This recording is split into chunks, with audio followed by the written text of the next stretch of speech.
Hello, everybody, and welcome to the penultimate episode of South of King's Landing, but the episode about the season finale, show finale of Game of Thrones. My name's Dylan Blight, and joining me, as always, Ashley Hobley.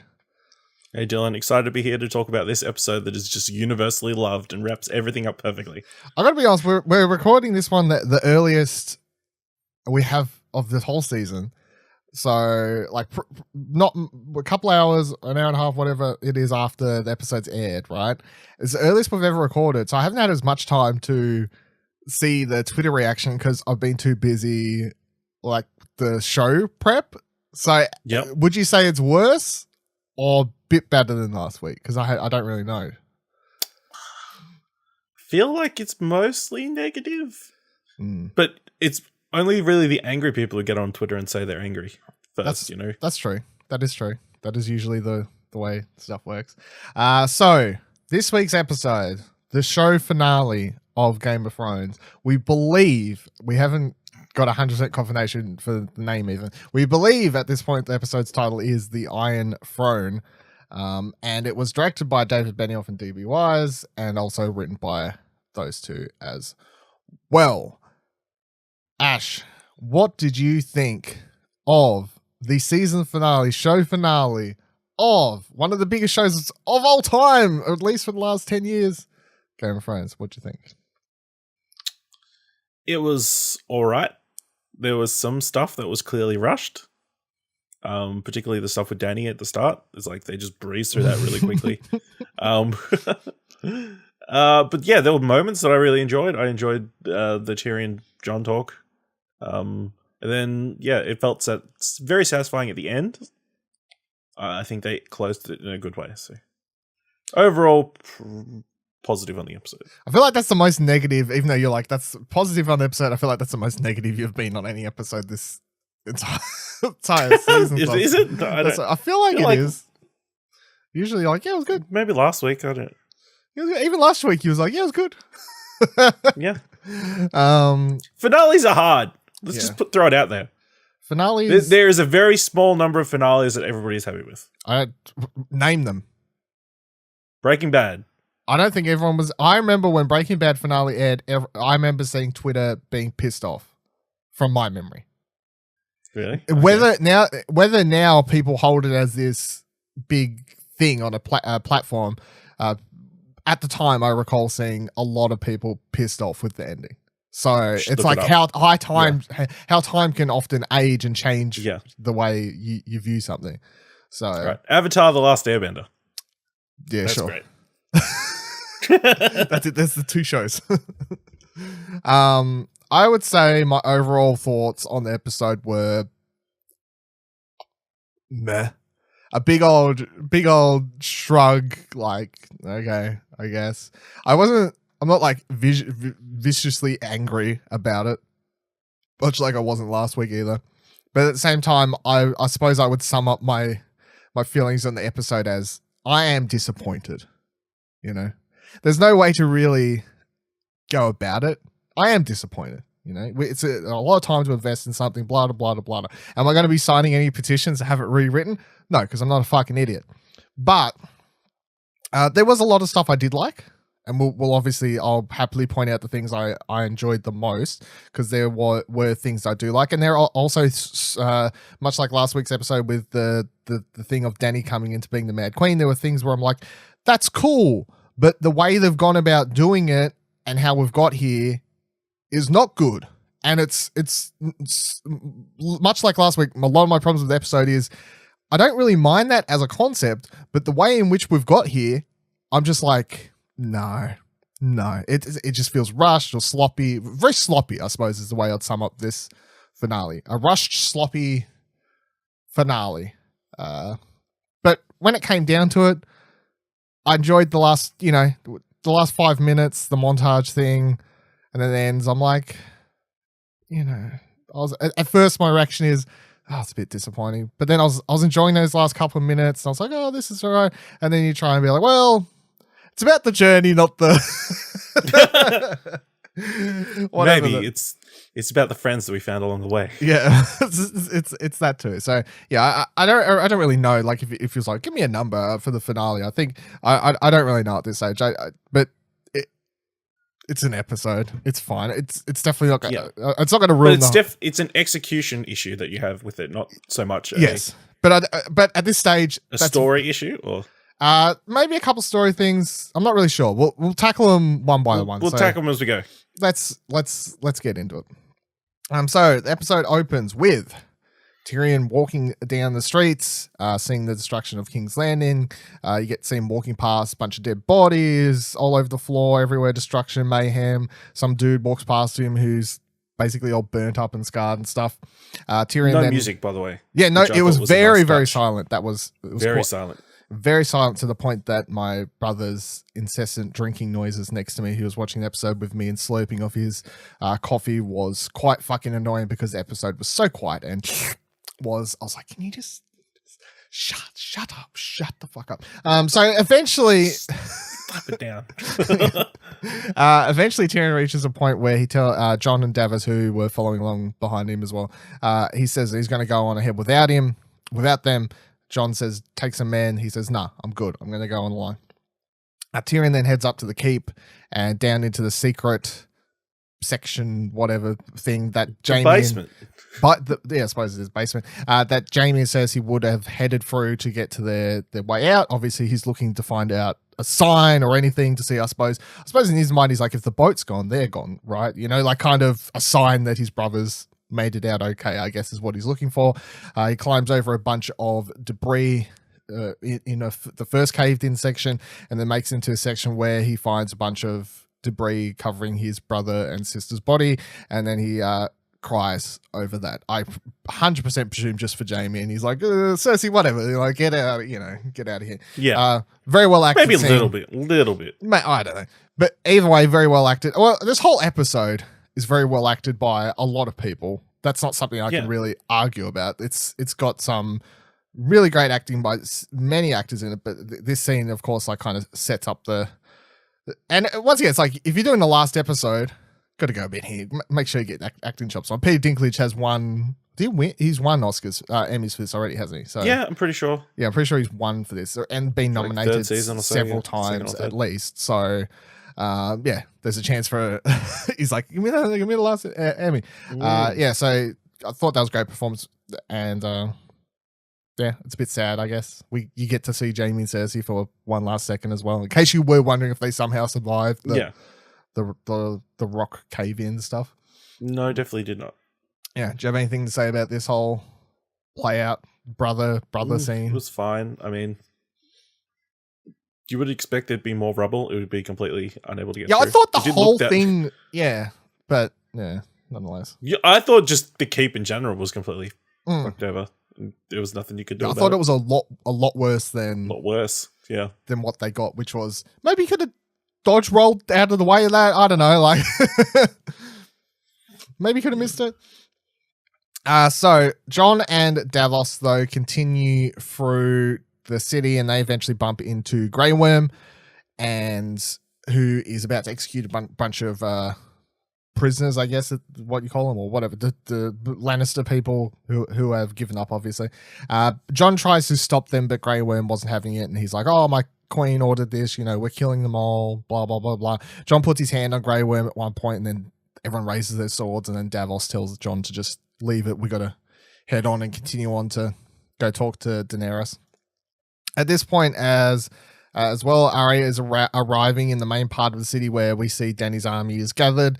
Dothraki and Salad washed her face along the way, and also she somehow got rid of the horse, which straight away I was just like, the horse, it was the end of the episode, and that's like the big cliffhanger of the previous episode, and then the internet spent a week going like, she's the rider, like the white horse, she's the rider of death, the little girl's holding a horse, what does this horse mean? Nothing. Well, we can get into it later. It doesn't fucking matter. It doesn't matter, the horse isn't there, like she doesn't kill anyone this whole episode, do anything, so she was not the bringer of death. Doesn't she? She doesn't. Not directly. She doesn't kill anyone. She's the first one to tell Jon that she needs to kill the queen. No, I don't think that's what she's the bringer of death by the word. I don't think her saying that didn't do shit. It wasn't until Tyrion went on about it, as far as I'm concerned, that they made any change to his thoughts about it. She put the seed in there. That's why he went to see Tyrion in the first place. No, he would have gone and seen Tyrion nonetheless. Come on now. No. The horse thing was a bunch of bullshit. So Arya walks up and she's, as we saw in the preview for this episode, she's like looking for all the soldiers and stuff and looking up to see what's going on. And then Jon walks through the Dothraki army, the Unsullied army, who are all gathering up here, as we much saw in the trailer for last week as well, where everyone's just kind of gathering and waiting for Dany to come down. Grey Worm has somehow got to the top of the stairs and beat Jon up there. I guess he was like doing a bigger lap around, or got I don't lost. know. Jon's like, he's not from King's. He hasn't been to King's Landing before, so yeah, I don't know. That's what. As soon as I saw Grey Worm appear, I was like, "Motherfucker, we just passed you!" Like, and Jon was going straight to go speak to Dany. So that's what it was. I was like, "Come on." Then Dany flies in on Drogon and lands up as Jon's walking up the stairs, and as the camera kind of comes up from the top of the stairs, we get, I think, one of my favorite shots of the entire season, and one of the best shots of the series, or the series, as itself. I would say one thing about the episode, I cannot deny how cool this shot was. Very symbolic as well, of course, with Dany as she's walking forward, and then the wings of Drogon span out behind her, like it makes it look like Dany's got these wings, and then the dragon takes off. But for that split second wings. for that split second, you have her wearing these, the devil wings, I suppose, if you want to call them that. It's that was a very cool and symbolic shot. And I gotta say, most of my problems with the episode come after all of this stuff. I didn't mind all of the first half of the episode. I didn't mind really, because at this point, my complaints about last week's episode aside, like how fast we got Dany to the Man Queen. I'm like, I'm not going to spend this episode still complaining about that because that's futile. So now I'll just accept where we are and kind of go with it, of course. So I was like, I like the way they're fucking making it. Like, this is fucked up. Like, she's evil. Look, she's got these wings, So everything about this I was quite liking. Having Tyrion get down there and see that Dany caused the death of his brother and all these things. I'm like, okay, where are we going with this? Let's get there. This is all good. So Dany walks to the edge of the stairs and gives this massive speech. I'm mental blanking on her fucking name. What's the actress's name? Emilia Clarke. Thank you. She walks to the edge of the thing, gives this massive speech in Dothraki, or Dothraki, right? I guess whatever the other language is, or High Valyrian, whatever it is. Whatever they can understand. Yeah. Not English. She walks to the edge, and gives this massive speech, which, once again, really great performance. Emilia Clarke has always had this thing about really selling these war speeches, I guess, in another language, and that's definitely a skill that she's got, because she really sells them, considering it's a fictional language, especially. It's like she really sells it as if she's just saying it, and this was definitely one of her best, or if not her most threatening one, especially because she gets to play into the, she's the villain now, so she's up there and she's giving this speech, and it's not like previous speeches we've had with her where it's very, fuck yeah, Dany, like, let's go. It's very like, oh God, help us all, so I'm glad that as short-lived as villainous Dany is, really, that we don't get much time with her, that we do get this one speech where it's like she's looking out over her people and just talking about, we're going to take back all these other cities, we're going to take back the world. But much like how Jon's kind of looking at her, and other people thinking the same thing, like Tyrion walks in, stands by Jon, starts listening to this nonsense she's saying about liberating the world, but you look at what she considers liberating, which is the dusk and rubble and flames around her, and they're like, well, if that's what you classify as liberation, we may be on different terms when it comes to saving the world, So, definitely sets her up as it's like she's past redemption, I guess. They really had to sell her as being past redemption for this episode to work somewhat. She then names Grey Worm the commander of her arms, or Master of Arms or whatever it is. Commander or War whatever. Commander. Yeah, and then when she finishes giving the speech, Tyrion walks up and stands by her side. She then mutters to him about how he committed treason by setting Jaime free. And then he's like, well, not really much compared to killing all of these people that are laying dead around the streets, is it? And then he takes off his Hand of the Queen pin and kind of chucks it down the stairs. And then the army of Unsullied who had been chanting along with their sticks at this point kind of just stop. It's like, oh shit, shit's going down. And then she orders him to. I was kind of first like, is he just going to get burnt? Like, holy, what a way to go out. But Dany orders him to be taken away, and he's taken away by the Unsullied guards, and Dany heads off, and then Jon kind of watches her take off, and they share a look of not happiness. Like definitely not. Yeah, definitely wouldn't call it a happy look at all. And then Arya arrives by Jon's side because she has super Jedi fast sprinting speeds and just got up there real fast. And then ninja speeds. Yeah, and then those two talk about for a second about like Jon's like, why are you here? Arya says, I came here to kill Cersei, but your queen did it. And then she basically just warns Jon that if they hang, who's her biggest threat now? It's you, Jon, idiot. And then Jon's like, wait outside the walls, I'll fix this, blah, blah, blah, blah. And she's like, no, you're fucked. You're fucked, mate. Yeah. You're up shit creek. I know a killer when I see one. Yes. No, yes. Yeah. No, a killer. Because she's like, I am. So, as Death, you need to kill her first. That's what she was subtly Jedi mind tricking. Stop trying to sell me on this. The metaphor, the horse thing was a waste. It was completely wasted. You're not going to sell me on it. Oh, but Dylan, she still counts because she was the one who mentioned it first. Is that how it works? So Jon, we then cut to a scene. Jon walks in to Tyrion in the hold up, and the two of them talk about Dany, how she's obsessed with the idea of war now, basically, which was, I guess, I didn't mind because as I was talking about last week, like saying about Dany and being like, you often wonder how she could just come in and rule peacefully after she spent basically her whole life just violently coming in, taking over places and all these sorts of things. So, yeah. And Tyrion, much says a similar sort of thing. Like, look what she's done throughout her life. She comes in, she takes over places, she kills a bunch of people she deems evil. She goes to another place, kills a bunch of people she deems evil, goes on, goes forth. And now that she's come here, she's killed the people she's deemed evil. And in her mind, she thinks that she's righteous and that she's right and she's not doing anything wrong. But that's the problem. At some point, she's crossed the line and she doesn't even realize it. So it's just all one big muddled mess, and she has no idea what's really right from wrong other than whatever she deems right is right now, I guess. It's basically what they're talking about. And then, Tyrion says, I know you love her. I love her too. Not as successful as you, but I believed in her with all my heart. Love is more powerful than reason. We all know that. Look at my brother. And then Jon follows up with love is death of duty. Tyrion then tells Jon that he has to kill Dany, and Jon says that he can't do it because she's the queen, and he's like, well, she'll probably kill you, and he's like, well, if that's what the queen wills, then kind of so be it. And then Tyrion begs for a little bit more, and then Jon heads out the door and leaves him there.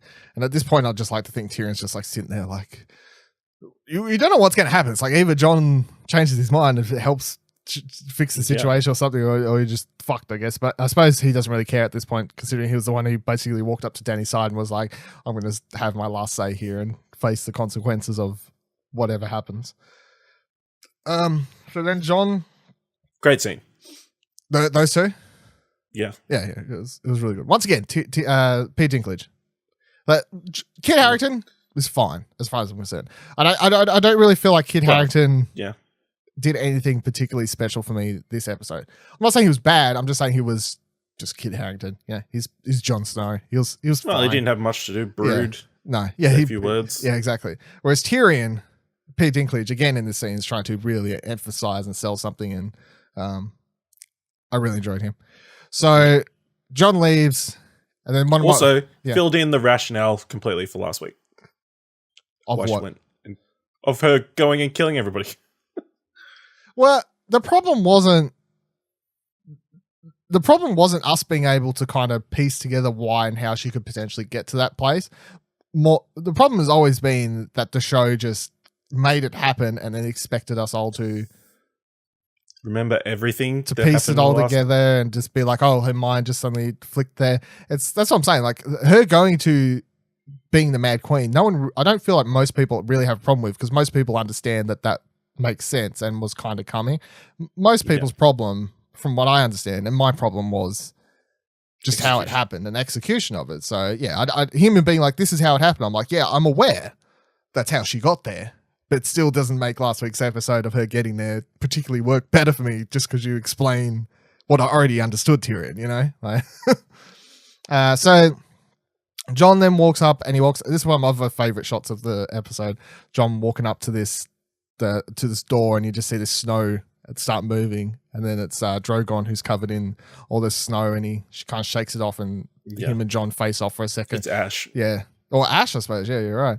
And then there's that long shot of them two just like facing each other from a distance, like that shot. Yeah. I thought was another really great shot of the episode. So then John walks into the throne room where Dany is awing over her new chair. So it's like, yes, the chair is still, we was wondering last week, of course, does the chair survive the absolute destruction that she caused? And it survived until at least now. So John walks in and she starts talking about the history of the chair a bit, about how her brother told her, you know, all these swords, and she pictured it would be so much bigger as a 12-year-old, and blah, blah, blah, blah, blah. Real nonchalant about the whole situation, considering there's murdered innocents and everything. You know, like there's people everywhere dead, destruction and mayhem. Yeah. And she's talking like, oh, look at this little joke. I thought my chair would be bigger, but it's my chair now. So then John just cuts her off and starts talking about, basically shouting at her and be like, why are prisoners being executed in the streets? Why are all these murdered children littering the streets and all these things? And Dany says, well, they got my way. Cersei tried to use them against me and I wasn't having it. So too bad, basically. Doesn't make sense. You'd already won. Yeah, it doesn't make any sense. That's the thing. It's absolute nonsense. She's like, it's her own rationale. Yeah, in her mind, it makes perfect sense, and that's why she's mad, I guess, is the thing. That's why she's nonchalant about everything. Yeah, and John starts asking for Tyrion to be forgiven. She says no.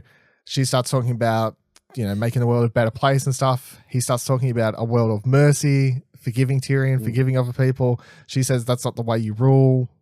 He says there's got to be mercy in the world, or else what's the point, basically? Like, what are we building towards?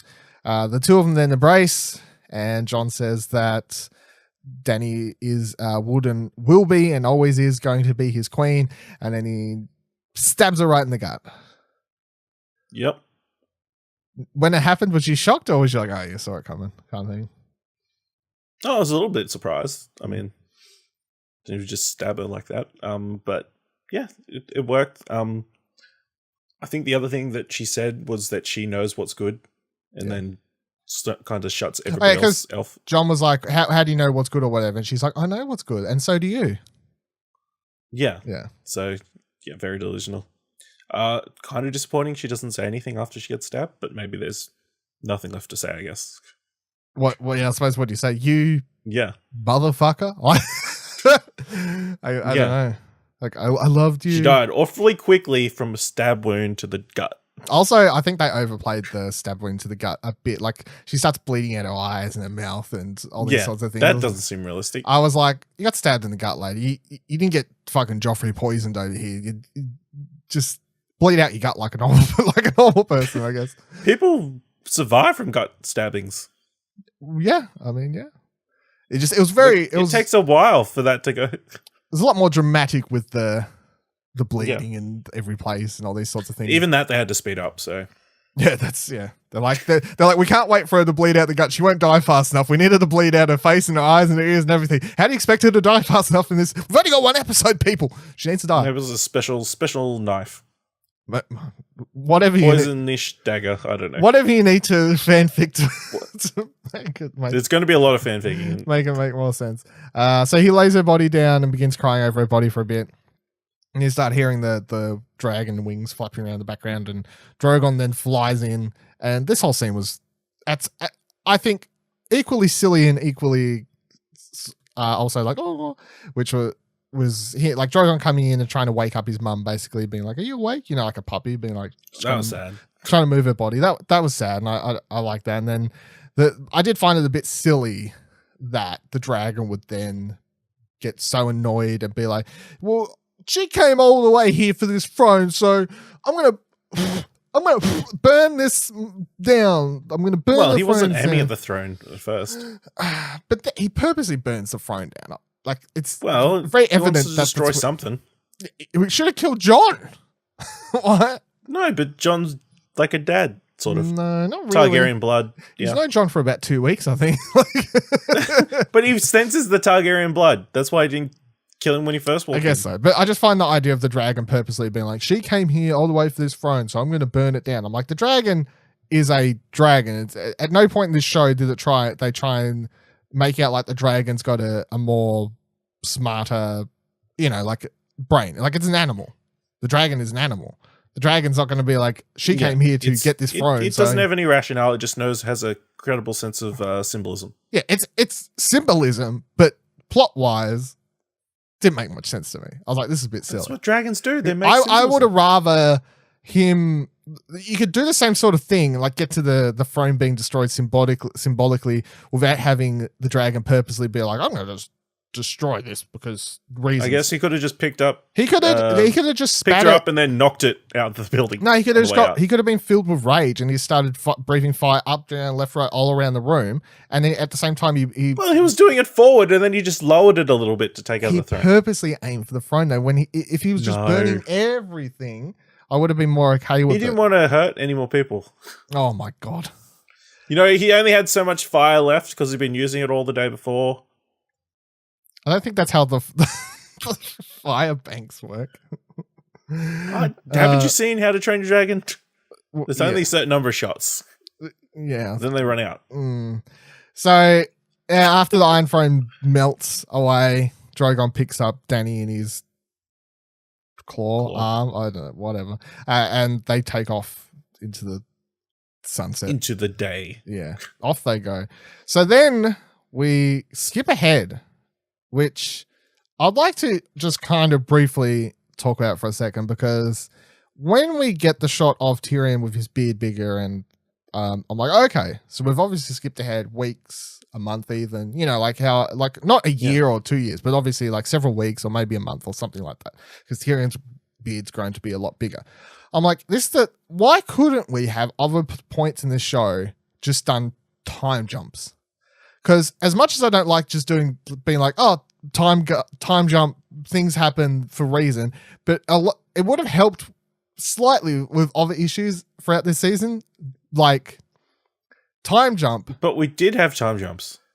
Yeah, but they never really make it as visually obvious and explain as they do here. Yep. In every single time, they should just have in the corner 2 weeks later. I would 100% gone for it. I would have 100% gone for it. Because sometimes I'm just like, even if you had Dany rule for longer before Jon did that, like I would have preferred, even on like a character thing, of them just to skip ahead some time, and then there's prisoners still being murdered. There's still just, like, and him, it grows on him. He doesn't make the decision walking out of Tyrion's cell straight across the road. I don't know. At times, I'm like, just having a time jump, even though I feel like it's a sloppy storytelling mechanic at times, depending on how you use it.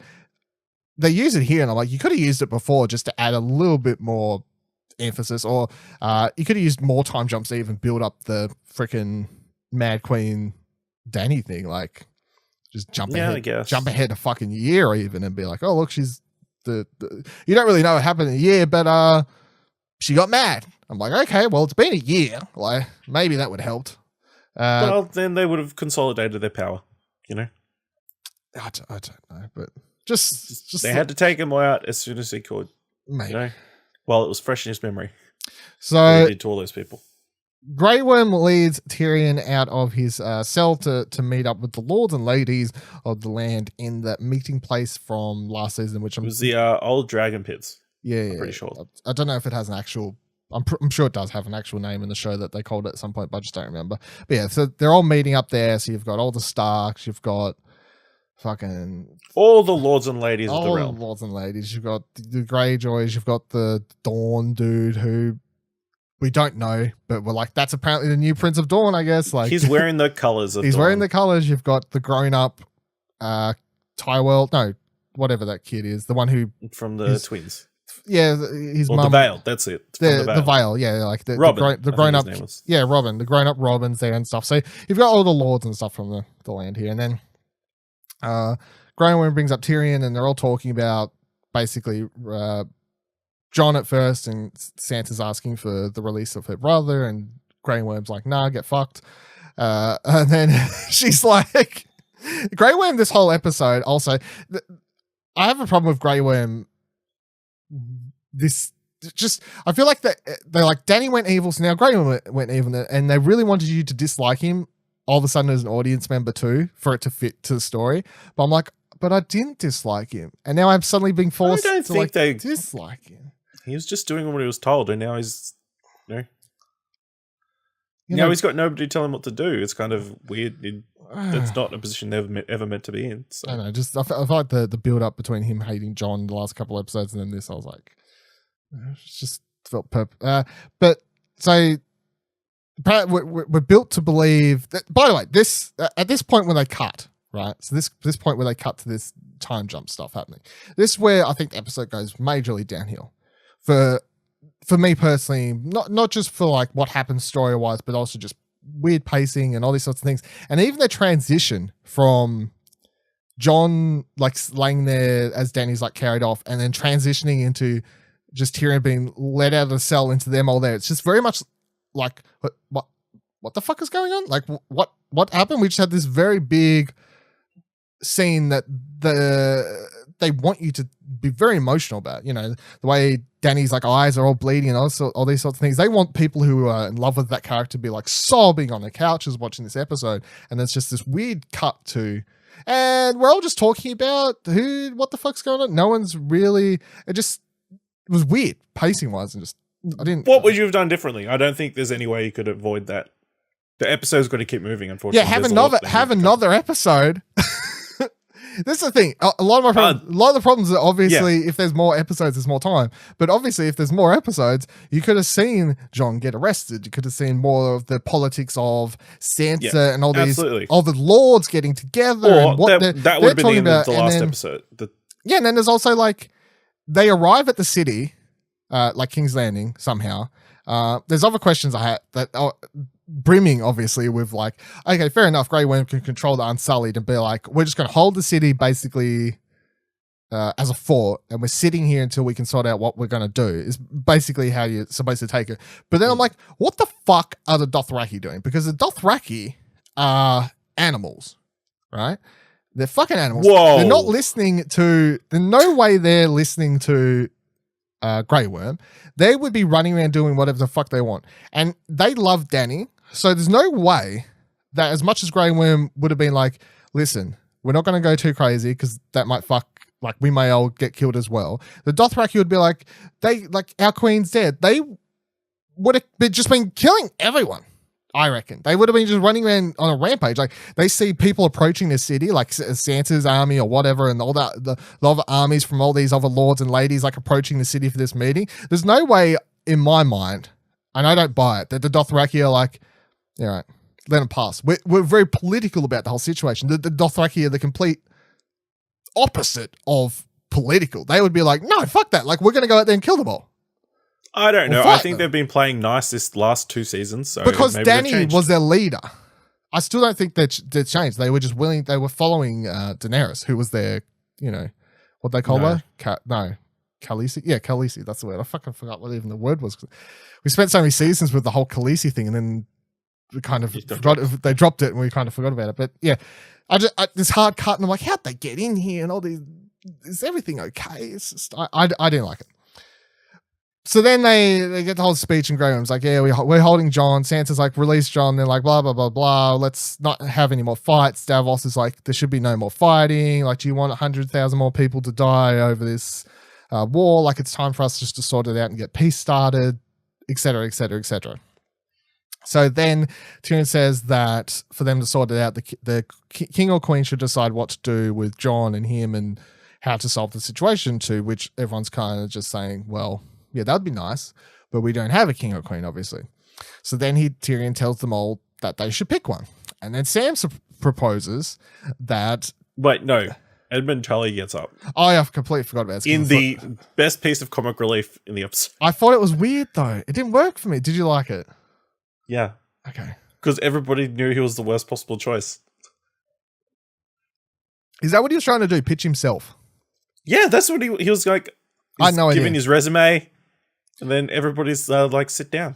All I knew is he got up, he started talking, and I'm like, "What are you?" I thought he was about to pitch someone, but I didn't know who, and I didn't. I in my notes I wrote down some. I can't remember word for word. I have to look at my phone, but my notes wrote some character who I can't remember stands up and speaks, and then gets told to sit down by Sansa. I had no idea who he is. I completely forgot. Yep. Edward Tully. Yeah, he's the guy that got married at the Red Wedding. Oh, yes. So I recognize his face, but I completely forgot who or what or why his relevance was to anything. I think that's his name anyway. I think I've heard it somewhere else. And if I couldn't remember, there was at least a couple 100,000 people across the world who couldn't remember who the fuck that person was. So yeah, the scene was just, to me, it was like, I don't know. I'm sure it's supposed to be funny, but I don't really get why or who this person is. So it's not working for me. Yeah, so then Sam proposes democracy, basically, and he says, well, the best way for us to pick who should be ruling over the people is to ask the people. And then everyone laughs him off and says, well, maybe I should ask my horse to vote too. And I thought that was a bit of a weird thing. I'm like, I don't know. I don't get what this is trying to say. It's a little bit unrealistic in this setting to have. I was like, I get to have a voting. But there isn't even voting. Voting even hasn't been invented yet. It's a fantasy world. They can do whatever the fuck they want. They can invent voting and democracy in Game of Thrones.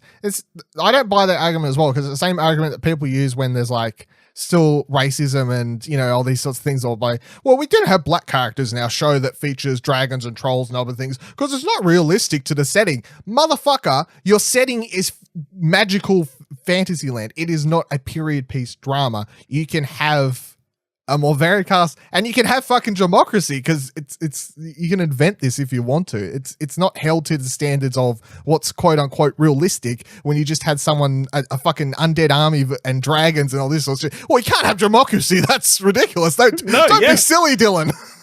And lords and ladies wouldn't want democracy because they want to keep power to themselves. So that's why they laughed it off. I'm fine with that being the explanation. I did think it was just a bit of a weird scene because I felt so bad for Sam. I'm like, he's right though. But Sam's I don't know. I feel like it was a little bit of a swerve. People expected it to be like, oh, they're going to become America.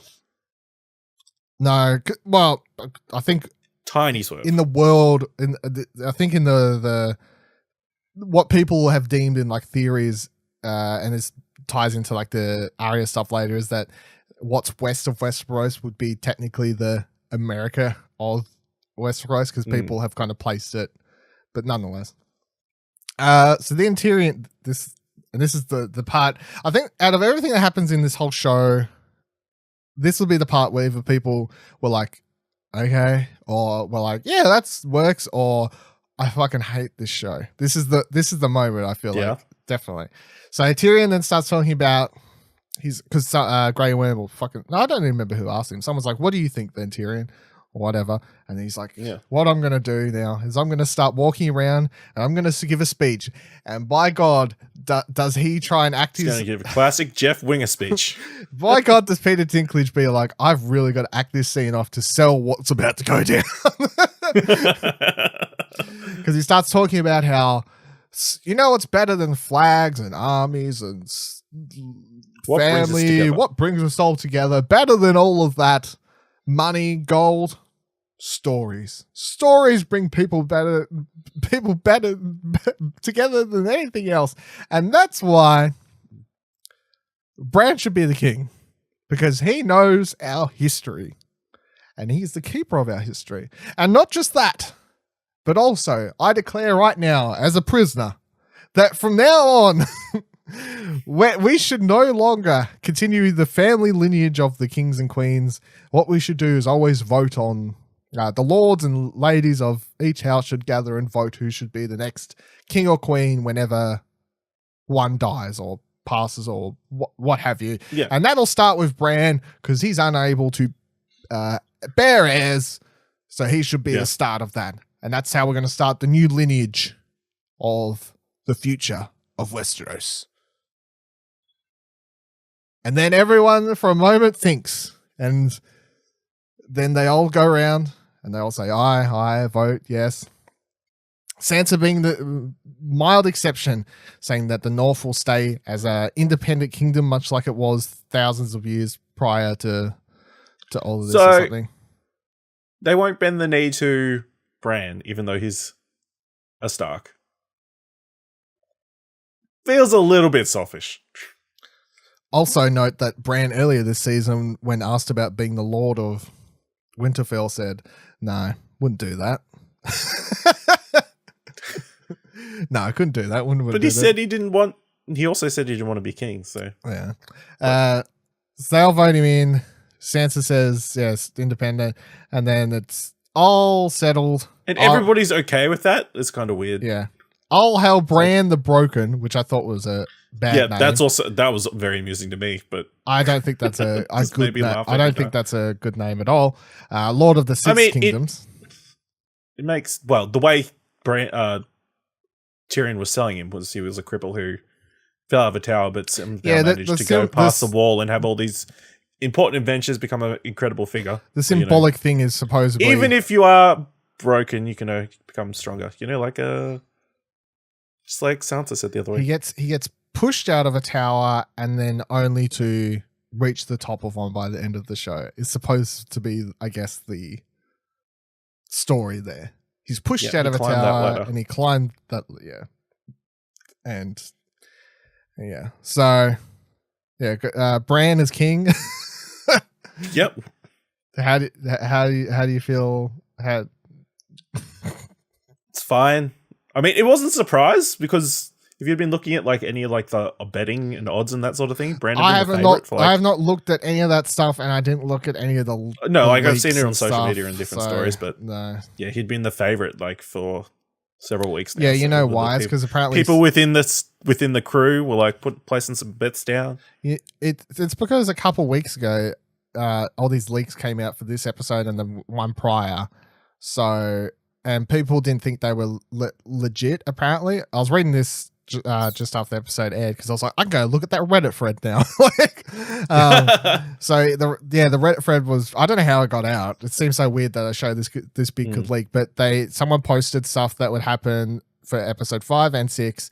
And originally when it was posted a couple of weeks ago, everyone was like, this is bullshit because it just sounds so absurd because it ended with Dany turning mad and burning down the King's Landing and Bran ending up being king. People originally were like, this is bullshit because it just sounds so fake. But then after everything that they said would happen in episode 5 happened last week, everyone went back to that thread and was like, oh shit, if they got that right, then the episode 6 stuff must be true, which is probably why I reckon all of a sudden a lot more people started voting for in these things you're talking about, being like, oh, who's going to end up on the throne? It's probably going to be Brett. All these people are like, I'm just guessing. I haven't looked at a Reddit thread at all predicting who would end up on the throne. No. Yeah, take $1,000. Yeah, here, take $1,000. Good on Bran. Exactly. Yeah, so I reckon that's why those increased, because there was a good on you for exploiting the system. Sure. I will admit 100% that last week at some point I was like, do I look? Do I not look? And I'm like, no, I'm not ruining the last episode just I've gone all these years. I'm like, I'm not ruining it. I 100% admit there was at least a little bit of temptation just to read ahead, but no. I don't know. Bran as king is something that, this is the thing. I'm never going to read the books, but as I said, I want to read like a condensed summary because someone will post one. Yeah. Not a Wikipedia page, but someone will post like a condensed, like here's what happens in the book type of thing. And I'm like, maybe Bran being king as an idea, I'm not against. I'm not for. No. I'm not against. I'm just like, okay, maybe. But I feel like the show definitely didn't sell me on the idea. It didn't get there. This whole scene just plays out really weird also. And I just think this whole scene is comedic to me. I actually laughed out loud at some point because I thought this entire scene was so stupid and so weird and not at all Game of Thrones. And I felt like this entire scene was basically a parody of Game of Thrones to me, simply because the idea that all these people travel out there, someone says, let's pick a king or queen, then they all just vote within a second and then they're just like, oh, you're king now. Like this whole scene was ridiculous to me and I don't like it, full stop. There's no way you can try and change my mind. It's not, in my mind, and this is the thing, and I hate, like, there's only so many times you can bring up, like, we need more episodes, we need more time, we need longer seasons, something. But it's like, if that's the answer to a lot of the problems, I believe, that's the fucking answer to a lot of the problems. Because if they were going to get to this solution of, like, we need to appoint a new king or queen, then the Game of Thrones that I know would have spent more time with all these houses going back and really thinking about it and contemplating with their their second in commands and their maesters and all the, these sorts of things, like talking about what we should do, what should happen. And then they would have all eventually voted on it. And then maybe we could still end up with Bran. Maybe we had a longer scene with Bran discussing the possibilities of him being appointed. Like, even if Tyrion brings him up in this scene, then they still talk about it later and like what that would mean for the Starks as a family, what that means for the North. If it's an independent country, but then it's been ruled by a Stark in both King's Landing and elsewhere. Like, what's that mean? All these sorts of things. This whole scene, the way it just plays out of all the scenes this whole season, and there's been a lot of them, this one to me is the most rushed nonsense. And obviously I've said there's a lot of rushed stuff happening this season. Some of it I was more forgiving than other things. Like the Dany thing, obviously I would say I'm not unforgiving because I was willing to just move past it going into this episode. As I said, like, the episode starts, I'm like, whatever, I'm over it. I'm here. I'm settled in. Yeah. We've got Mad Dany. That's what I'm dealing with. I'm over it. But yeah, getting to this scene, I was like, this is the most rushed scene ever for a show that, when it came to political discussion and like how they go about these sorts of things in the show, has always been very in depth. Lots of discussions about stuff, lots of pacing stuff. And then for them just to be like, you know what? Let's vote on our king or queen in a hot 5 fucking seconds. And yep, you're sworn in. I'll hail Bran. No, doesn't work for me. That's what I'm saying. Once again, like a lot of things I've complained about in this show, it's not Bran as the king I have a problem with. It is simply how we got there. And that's my problem. And if it's the same in the books, let's say that Bran ends up in the same position in the books. I think he's definitely going to end up in the same position in the books. I doubt it's going to be completely different. Yeah. Well, then I would be highly surprised if they play it all out from cutting. Like, the books isn't going to cut from Dany being killed, if that plays out the same, to them voting him in as king, like literally the next chapter, No. There's going to be a couple extra sentences saying it 2 weeks later. More than that. But I don't know. But yeah, that's how I feel on that situation, I suppose. All right, so then we cut to Jon and Jon's also grown a bigger beard. That's also worth bringing up, of course. They're like, yeah, he's grown a bigger beard too. So Tyrion's talking to Jon and he's held up as a prisoner, and Tyrion's explaining that Jon will have to go back and join the Night's Watch as his punishment. That was the only punishment aside from death that Grey Worm was happy to accept, even though Sansa and Arya wanted him freed. But Bran understood that he needed to keep the peace and to get everything settled, and I'm sure he was like, really, Jon isn't going to care too much about that as a punishment. Like, it's like the Night's Watch, what is it these days?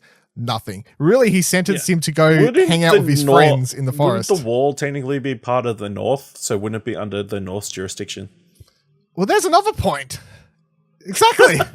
Who the fuck rules that anymore? So he goes up there. The Queen of the North pardons him, and then we're all good. Yep. For someone who doesn't like to point out things wrong with the show, you just pointed one out. So good for you. I mean, I'm just pointing out solutions.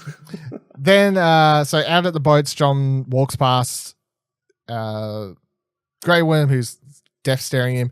I can't remember the exact island, but Grey Worm then sets sail for the Missanders. Missandry? Fucking hell. Missandei? Gee, she's dead 2 episodes. She's dead 2 episodes? And guess what? I already forgot her fucking name.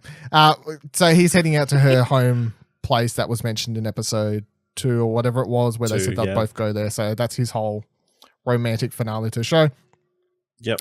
So then John kill everybody there. John heads out to talk to his family for the last time, says goodbye to Sansa, hugs her, then says, "Oh, Arya, you could come visit me. I'm sure no one would stop you." And then Arya's like, nah, mate. I'm going to head west of Westeros on an adventure because no one knows what's out there. It's uncharted territory.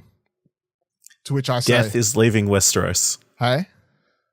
Death is leaving Westeros. Oh my fucking God. To which I say spin-off, but I potentially... Yeah, that's what George R. R. Martin was going to join the series of books after. Maybe. Just set on Arya. Discovering America. Yes. So then Bran says goodbye to him as well, and then John heads off to his boat to head out to his watch. Tyrion then we cut to a scene of Tyrion playing merry-go-round with the fucking chairs, setting them all up. Well, he's just being a bit, OCD. Very much so. He sat down, he's waiting for everybody. He's like, I need all these chairs to be straight. Yep. And then everyone comes in and fucks them all up. Yep. So I don't know if that's supposed to represent no matter how good you think your plan is, sometimes things don't go the way you seem they will. And that represents Game of Thrones, the last season. Everyone.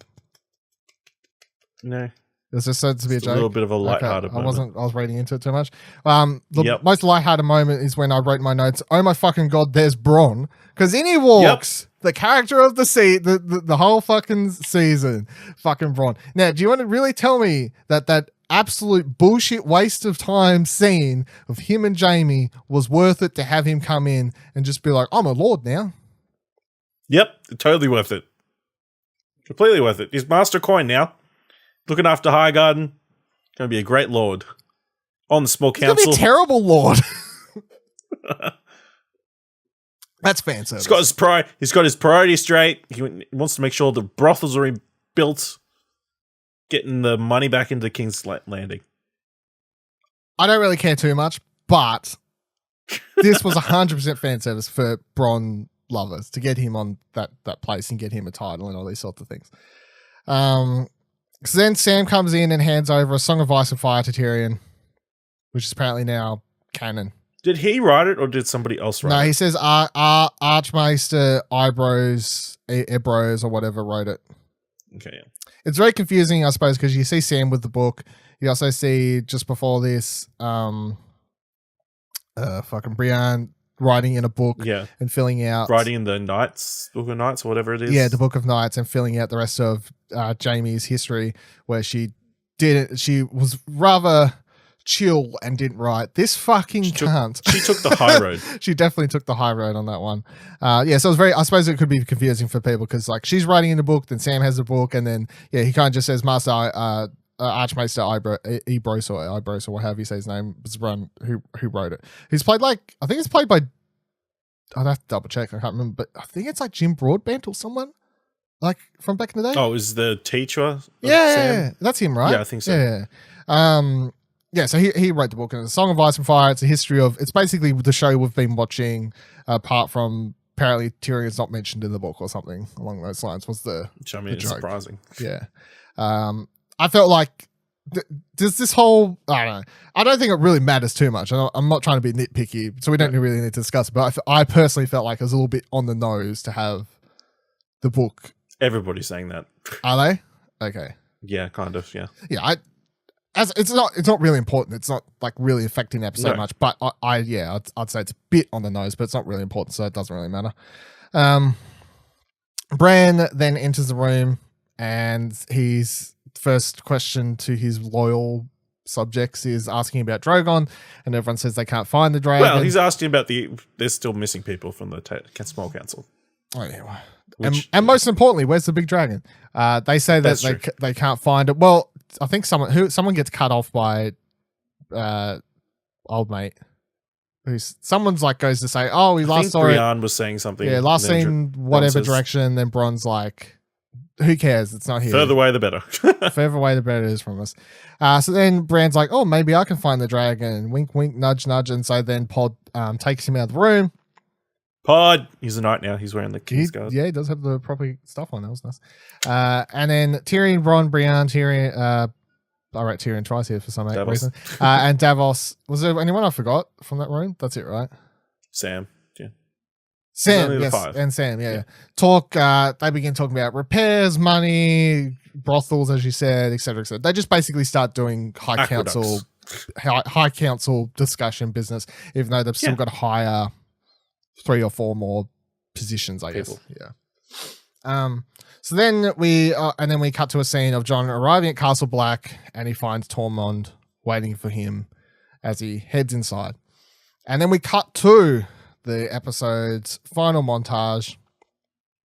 And as I said, I like the final montage because it kind of made me feel better, because up until this point I wasn't angry, but I was kind of like, I honestly feel like the episode was dragging for me towards the end, because I was just like,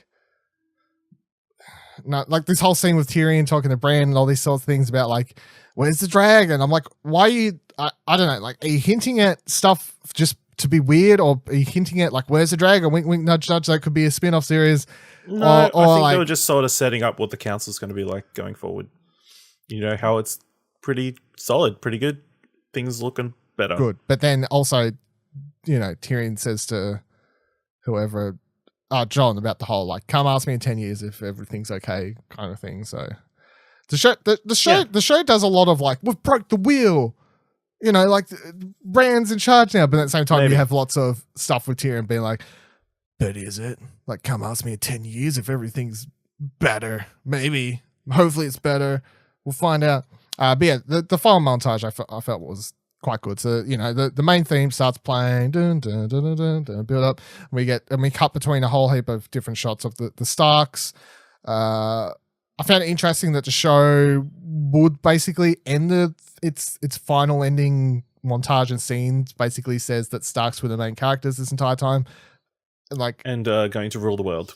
And basically ruling the world, which is interesting because I never thought the show was about any one particular character. Like, we thought it was about the Stark season 1, but then after that, I guess my mind has always been the show's about. They tricked us. We were right all along. Characters, but yeah, we were right at the start, and they come back made us think otherwise. Yeah. But yeah, it's about Starks and the whole time. Nonetheless, Arya is on a what is it? Sansa. Aren't all 4 of them main characters in the books? Yes, like point of view characters. Yeah, so I guess it makes sense. Yeah. But yeah, I don't. I'm sorry. I'm not complaining. I just. Okay. I guess, you know, because it's after season 1 where Ned dies. In my mind, I was like, don't get attached to any particular character, and just from that point on just looked as Game of Thrones as there wasn't one particular star or hero. It's like Dany, Tyrion, whichever Stark we're following. You know, like Jon, Arya, whatever. They're all just like, they're on equal paths of interest of this show. But then the show's ending montage very much says the show's about Starks. Like, that's our ending montage is showing you the Starks. They're the heroes of the story. So Arya's on a boat headed off for the mysteries of the West, and it's worth pointing out that she does have the flag of the Starks up, so she's leading a house representing and stuff. She's not going off as a nobody. She's going off as a Stark to find out what's happening. And yeah, I would 100% pay and watch that spin-off, just saying, but I am an admitted, maybe it's in the works. I would like 2 other shows. Yeah, they've said there's several. Even George said like a month or so ago, there was like 6, I think, being worked around. Doesn't mean there's going to be 6 shows. It just means they have 6 ideas that they were shuffling, I think, or something like that. Well, one of them's Andrew Kochman. Yeah, one of them is got cast as well. They've got people working on that one, but then the other ones don't know. No, what's it? Name your what's one? Yeah, that one. and other people. I'd have to look it up, but don't know. That one's supposedly a prequel. But if they want to do an Arya spin-off, say even if it's not like till 5 years from now, just or something a like that, miniseries. I would watch it because Arya was always my favorite character in the show, and I think Maisie Williams really grew into that character and does action scenes really fucking well, as proven this season. And I'd watch her going around just discovering what taking happens. death to the west. Well, of Westeros. Let's not say that because it makes it sound like she's going around. Like we could just have her, she is the god of death. Let's move on. No, god damn it. So, and then we also get Sansa walking through Winterfell, and she's cheered on. Everyone's cheering, Queen of the North, Queen of the North, Queen of the North. She's got a fucking kick-ass white costume on. Looked really cool. Sweet costume. So that was good. It's really good to see Sansa end up there. I wouldn't say I feel like Sansa got shafted this season because I don't feel like she got shafted. She's the Queen of the North by the end of the season, and she's independent. So her character, all in all, is obviously good. I would just say I wished there was more episodes for more time with Sansa, because out of all the characters, I feel like she's definitely one of the ones that's had to go through the most shit and has come out on top of it. So I would have just liked a little bit more time with her, but I'm still. It's kind of like all the Starks, really. I guess, yeah. I'm happy to see where she's ended the show for sure. And then Jon finally pets fucking Ghost. Yeah! So they set up that shot of him not petting Ghost so they could have this shot at the finale where he pats Ghost. Well, they had less dragon in this one. They're like, there was no dragon after the half an hour mark, so we could afford to have Jon pet Ghost this episode. Yeah. That's how we had to work all that out. So, yeah. See, the Drogon was going to breathe fire everywhere. They cut that so Jon could fucking hell Ghost at the end. Just comes up on the screen. For story reasons, we had to change what's happened so you can see Jon pet Ghost later in this episode. Yeah, so that's good. He pats Ghost. Ghost has looked a bit more fucked up than it had previously, right? Was I just not remembering? Looked like he was missing an ear or something. Was he missing that ear? He was before? missing an ear. Was he missing it earlier though? Yeah. I also don't remember. He was so not in that episode, not getting patted, that you didn't notice. I was so angry that I didn't notice, yes. Just filled with rage, your eyes. Yeah, I was. So then Jon heads out south of the wall with all of the wildlings. North of the wall, sorry. North of the wall, and the gate's closed behind him. And then he heads out. What's he doing? I don't know. Doesn't really matter. I guess he's just going to go live his life with spin-off his friends and Adventures in the North. Spin-off. Yeah, I don't need that spin-off to be honest. But fades to black, credits.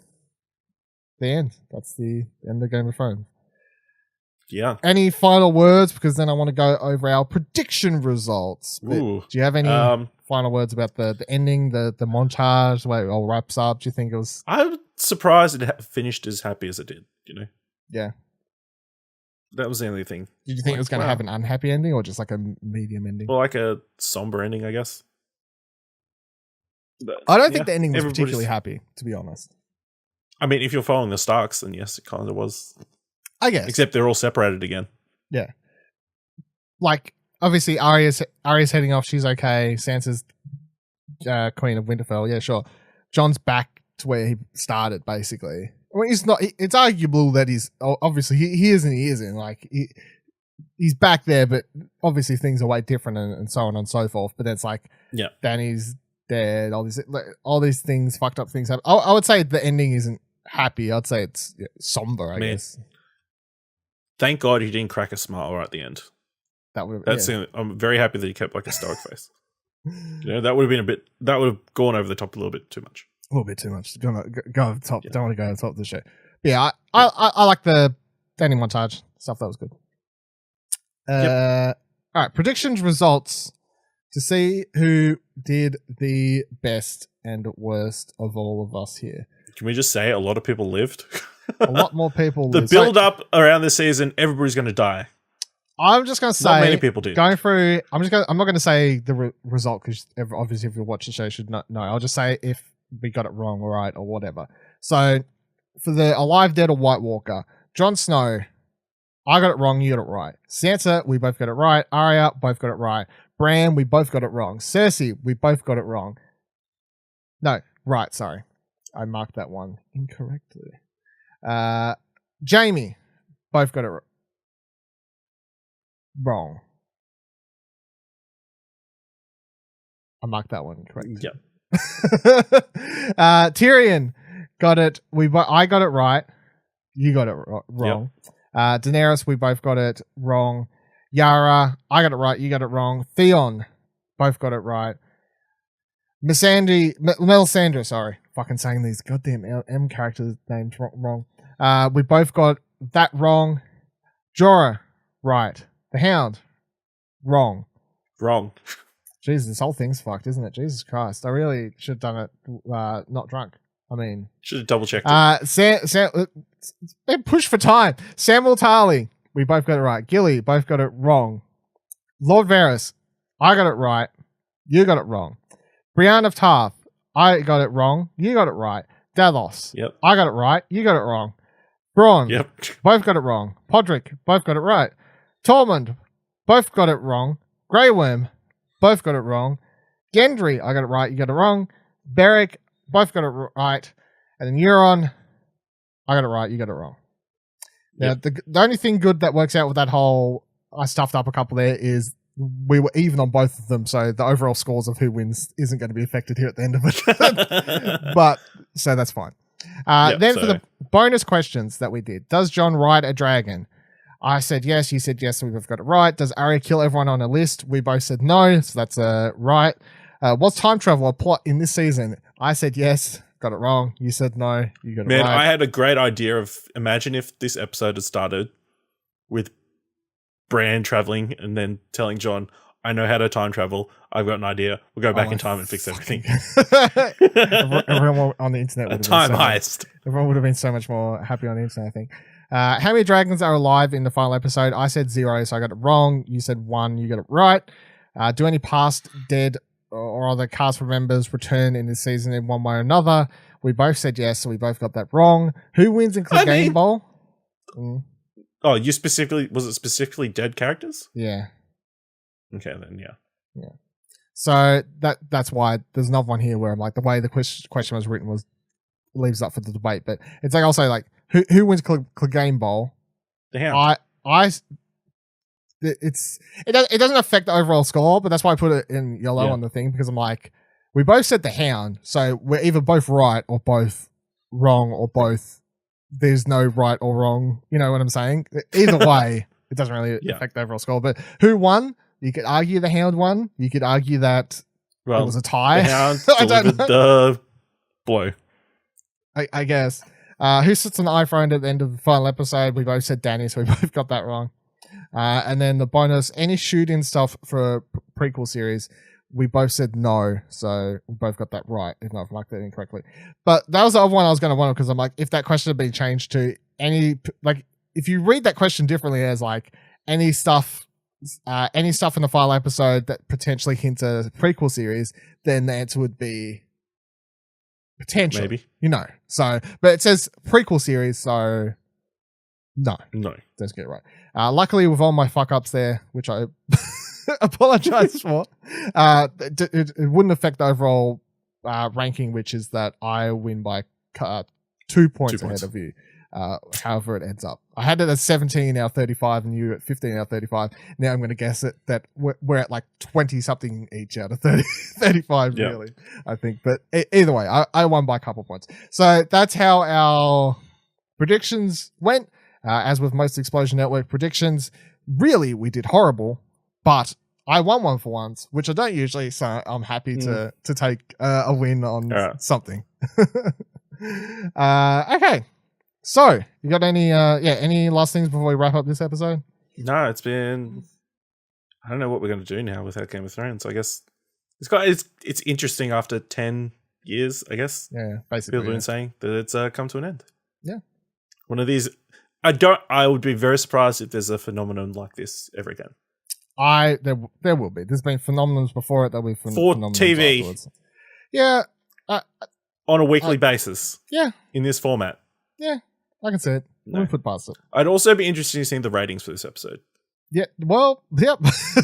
we'll talk about it next week, I think. Yeah, we'll have more of these stats next week. So like the actual viewer ratings. Yeah, the viewer ratings. Yeah. We didn't even have the episode. We didn't even know if the episode name was right. So we don't have access to that information, but for this recording or not.